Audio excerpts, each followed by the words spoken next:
Consider that you are standing and exerting force, F1 over the ground. The ground exerts the same amount of force, F2 over you, but in the opposite direction. We can quote a lot of examples for Newton's third law. Here we will look in detail about some interesting examples where this law plays a major role. Swimmers always push the water in the direction opposite to their direction of advancement. The same principle is applicable for boat rowing too, where the oars are moved in the opposite direction. After mastering this technique in swimming, you can try to beat the 28 Olympic medal tally of Michael Phelps. When the rocket burns its fuel, it exerts a force on the ground. In return, the ground exerts same amount of force over the rocket. When thrust provided by the burning fuel exceeds the net downward force caused by the rocket's own weight and gravitational pull of the Earth, the rocket starts lifting off and makes its way to space. To make it simple for you, have you watched Iron Man movie? Watch how Iron Man balances himself.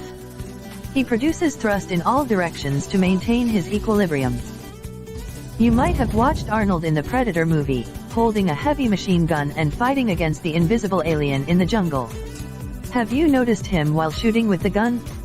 You can see him holding the gun tightly with his forearms and biceps and resting the gun in his shoulders.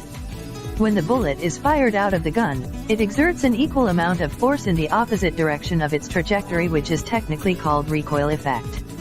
In this case, it is towards the person holding the gun. So when the size of the gun increases, the recoil effect produced by the bullet increases. If you don't provide proper support to restrict the recoil effect of the gun, you may end up hurting yourself. You can see speed limits displayed on the sides of roads.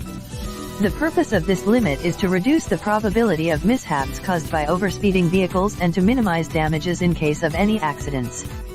At slower speeds, when you hit an object, the reaction force acts on your vehicle and your body is reduced drastically. You can also learn about the science behind car accidents in our video on Newton's first law. For aircraft takeoff, the principle of action and reaction is